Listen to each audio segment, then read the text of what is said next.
تو کرنا تو وہی ہے جو اللہ نے کرنا ہے. اللہ نے مغفرت نہیں کرنی تو اللہ نہ کرے, ہمارا جو کام ہے ہم وہ کریں گے. یعنی میں نبی صلی اللہ علیہ وسلم کے اس عمل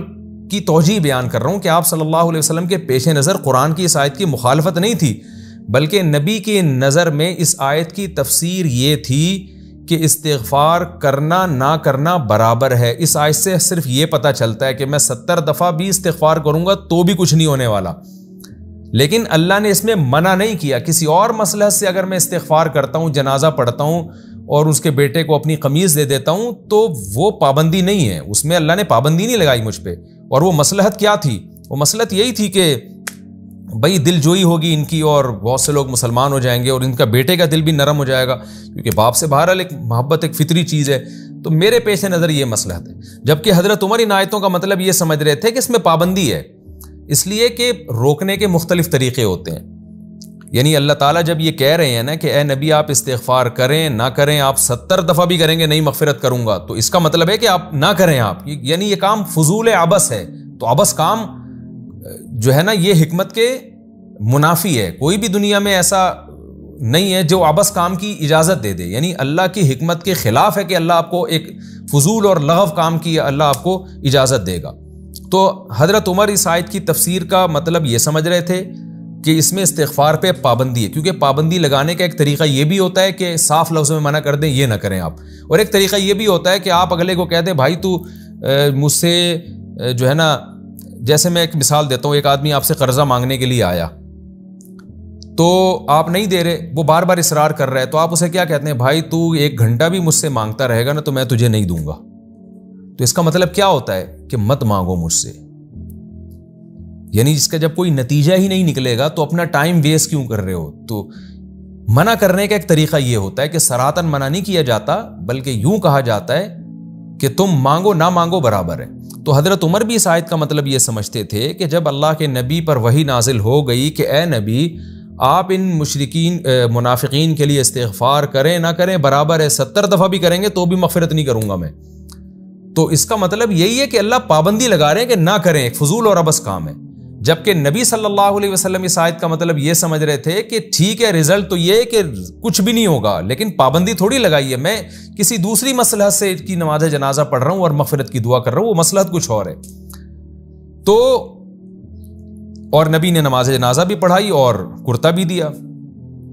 یہی وجہ ہے کہ حدیث میں آتا ہے کہ جب بعض حضرات نے اشکال کیا کہ آپ نے اس منافق کو اپنا کفن اپنا کرتا کیوں پہنایا, تو آپ نے کیا فرمایا کہ میرا کرتا جو ہے میں نے جو اس کو کرتا دیا ہے وہ اس کی بخشش نہیں کرا سکتا.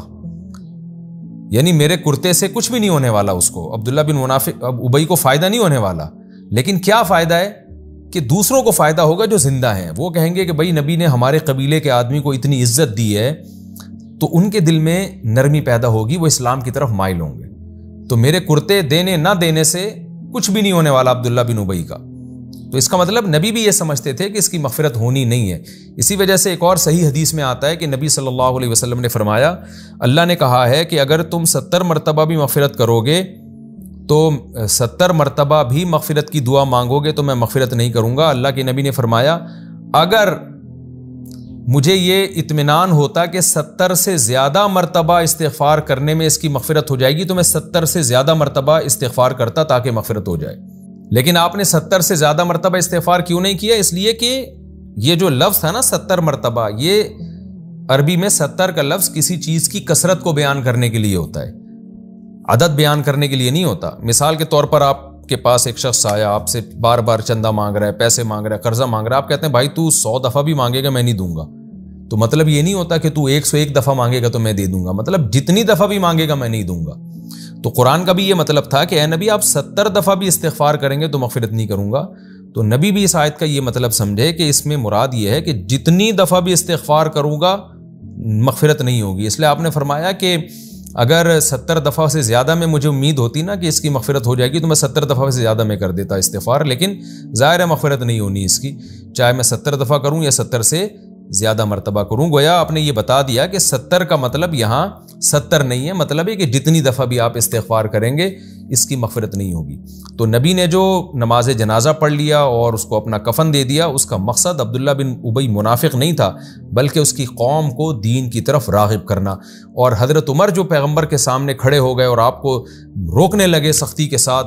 ان کا مقصد کیا تھا؟ وہ یہ سمجھتے تھے کہ بھئی اللہ نے تو جب پابندی لگا دی ہے تو آپ کیسے نماز جنازہ پڑھا رہے ہیں؟ تو دونوں کی رائے میں اختلاف تھا۔ حضرت عمر اس آیت کا مطلب سمجھتے تھے یہاں پابندی ہے، اور نبی سمجھتے تھے پابندی نہیں ہے، بس یہ بتایا جا رہا ہے کہ اس کا کوئی فائدہ نہیں ہے، فائدے سے مراد اس کی مغفرت نہیں ہوگی، لیکن میرے پیش نظر دوسرے فائدے ہیں، وہ کیا؟ اس کی قوم دین کی طرف مائل ہو جائے گی۔ لیکن یہ جو آیت ہے جو میں نے ابھی آپ کے سامنے پڑھی ہے، جس کی ہم تفسیر کر رہے ہیں، وَلَا تُصَلِّ عَلَىٰ أَحَدٍ مِّنْهُمْ مَاتَ أَبَدًا، کہ ان کا جنازہ پڑھنے کی بھی ہے نبی آپ کو اجازت نہیں ہے۔ اس آیت کے بارے میں علماء کا اتفاق ہے کہ اس آیت نے حضرت عمر کے موقف کی تائید کر دی کہ اللہ کے ہاں جو مراد تھی نا استغفر لہم او لا تستغفر لہم،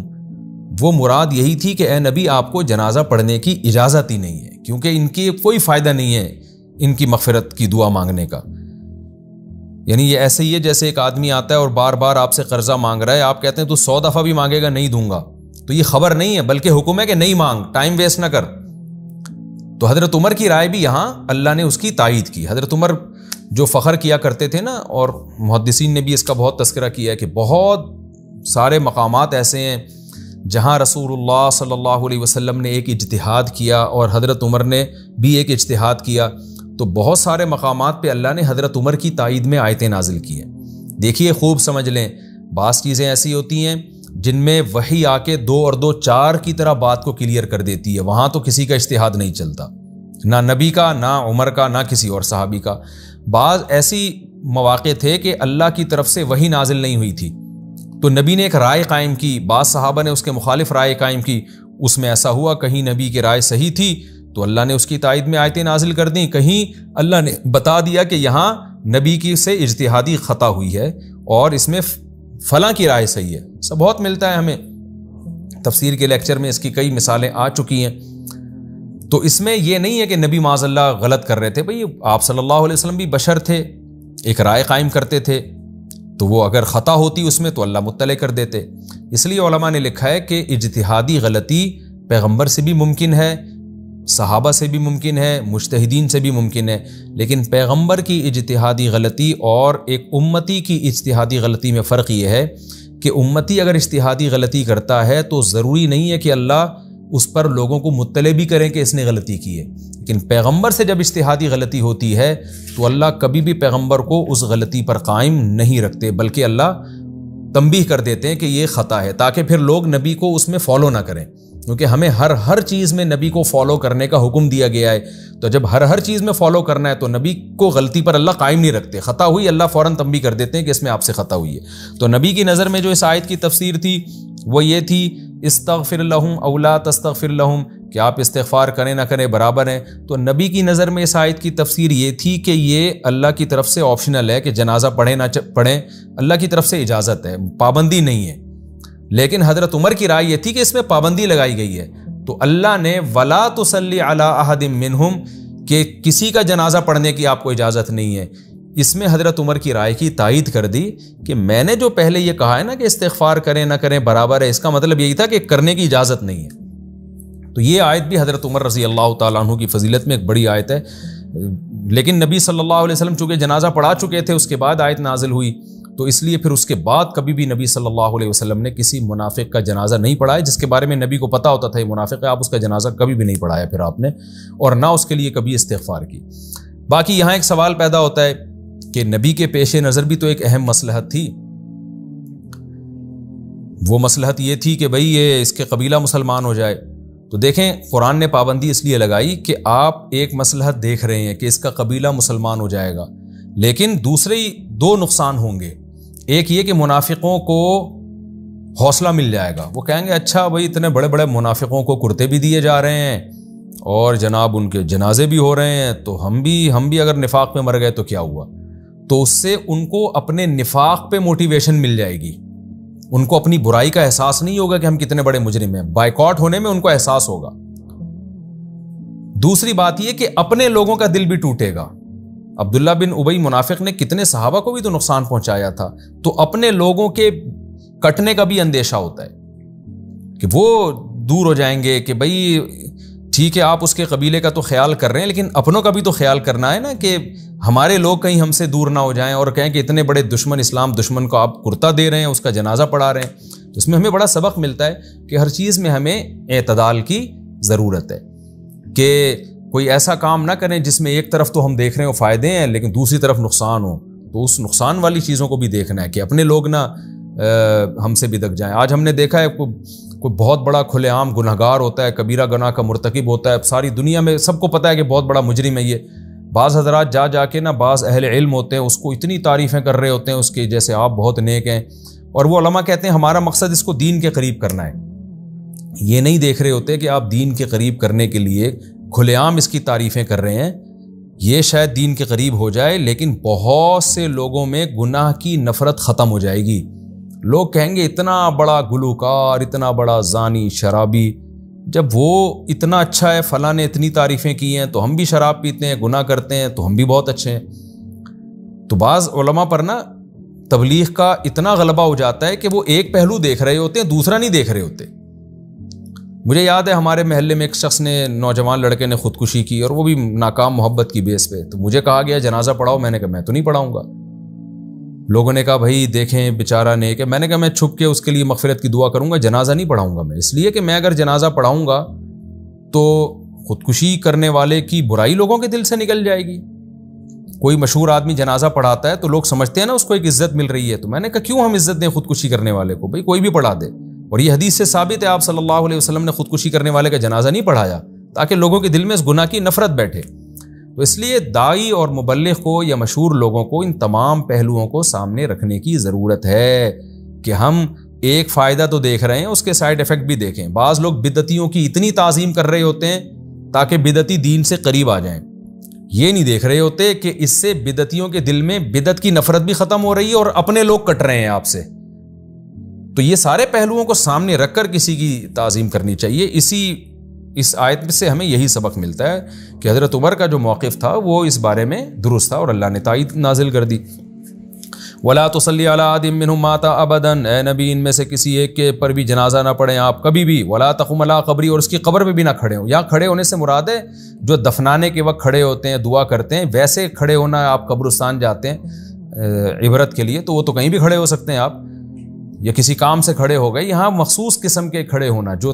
ایک محبت میں جب آپ کسی کو دفناتے ہیں اپنے والدین کی کفن دفن میں شریک ہوتے ہیں پھر وہاں آپ دعا مانگتے ہیں, یہ والا کھڑے ہونا مراد ہے کہ اس کو پروٹوکول نہ دیں آپ. انہم کفروا باللہ ورسولہ, اس لیے کہ یہ کافر ہیں اللہ اس کے رسول کے منکر ہیں اور مرے اس حال میں کہ فاسق تھے بغیر توبہ کے مر گئے. ولا تعجبک اموالہم ولا اولادہم, ان کے مال اور اولاد آپ کو تعجب میں نہ ڈالیں.